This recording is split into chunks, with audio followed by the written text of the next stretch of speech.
Menyapa Anda kembali dalam program Bible Everyday. Hari ini kita akan belajar dari Imamat pasal yang keempat, yaitu tentang korban penghapus dosa. Jadi ada jenis lagi korban persembahan yang diberikan umat Israel kepada Tuhan.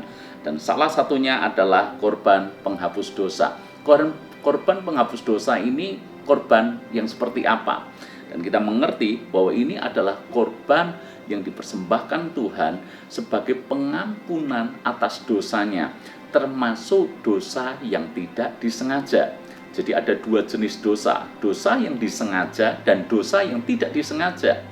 Sekalipun tidak disengaja, dosa adalah dosa dan dosa harus dibereskan.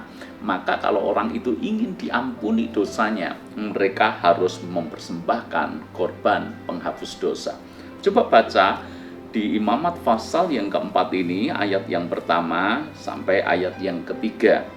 Tuhan berfirman kepada Musa, katakanlah kepada orang Israel, apabila seseorang tidak dengan sengaja berbuat dosa dalam sesuatu hal yang dilarang Tuhan, dan ia memang melakukan salah satu daripadanya, maka jikalau yang berbuat dosa itu imam yang diurapi sehingga bangsanya turut bersalah, haruslah ia mempersembahkan kepada Tuhan karena dosa yang telah diperbuatnya itu seekor lembu jantan muda yang tidak bercela sebagai korban penghapus dosa. Ibu bapak saudara semuanya, bukankah seringkali kita melakukan dosa tanpa kita sengaja, dosa yang tidak direncanakan, dosa karena keteledoran, karena kesembronoan kita.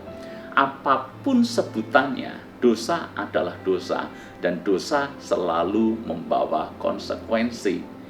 Contoh, beberapa tahun yang lalu, karena keteledoran saya, maka ketika saya berada di luar kota, dalam ketidakhati-hatian saya kurang fokus dalam memperhatikan rambu-rambu lalu lintas.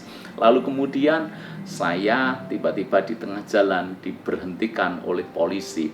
Dan polisi itu meminta surat-surat saya, lalu kemudian menyatakan bahwa saya telah melanggar rambu-rambu lalu lintas. Terus terang pada waktu itu saya mengatakan bahwa saya benar-benar tidak tahu, saya benar-benar tidak sengaja dalam melakukannya. Sekalipun saya sudah menjelaskan bahwa apa yang saya lakukan itu adalah sebuah ketidaksengajaan, saya tidak sengaja melanggar rambu lalu lintas, tetap saja saya kena tilang. Itu gambaran yang sederhana bahwa dosa yang tidak disengaja sekalipun itu selalu memberikan dampak atau akibat. Maka dalam konteks perjanjian lama, dosa yang tidak sengaja itu pun perlu dibereskan. Dengan cara apa? Mereka membawa korban penghapus dosa. Ada makna yang perlu kita dapatkan di dalam Imamat pasal yang keempat ini tentang dosa yang tidak disengaja. Dosa yang disengaja memang hukumannya jauh lebih berat dibandingkan dengan dosa yang tidak disengaja. Contoh, Ananias dan Safira. Dia berdusta kepada Tuhan, mendustai Roh Kudus. Maka hukumannya adalah berat, yaitu mati seketika. Kenapa? Hanya dalam tanda kutip tentunya, hanya mendustai seperti itu hukumannya bisa seberat itu. Saya yakin karena mereka sudah merencanakan dari semula, dan saya yakin sebetulnya Roh Kudus sudah berbicara kepada mereka agar mereka mengurungkan niat mereka untuk mendustai Tuhan, mendustai rasul-rasul pada waktu itu. Tetapi karena mereka mengeraskan hati dan mereka tetap sengaja melakukannya, maka dosa itu berakibat sangat fatal bagi Ananias dan Safira.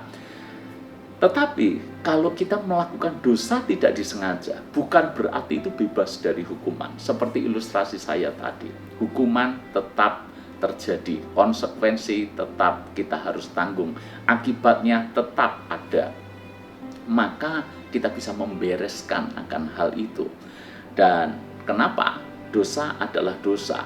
Dosa yang tidak disengaja pun perlu dibereskan, supaya kita selalu ingat untuk kita hati-hati, untuk kita tidak sembrono. Seandainya saya fokus saya berhati-hati dalam berkendara, maka dosa yang tidak disengaja itu tidak perlu terjadi. Pelanggaran yang tidak disengaja itu tidak perlu terjadi dan saya tidak perlu kena tilang. Demikian pula halnya dengan hidup kita, ibu bapak saudara semuanya. Jangan berlindung di balik alasan, toh saya tidak sengaja melakukannya. Ketidaksengajaan menunjukkan bahwa kita kurang berhati-hati. Kalau kita berhati-hati, maka kita akan terhindar dari dosa yang tidak disengaja. Semoga ini bisa menjadi reminder bagi kita semuanya, agar kita bijak dalam menjalani hidup, agar kita hati-hati di dalam melangkah. Tuhan memberkati.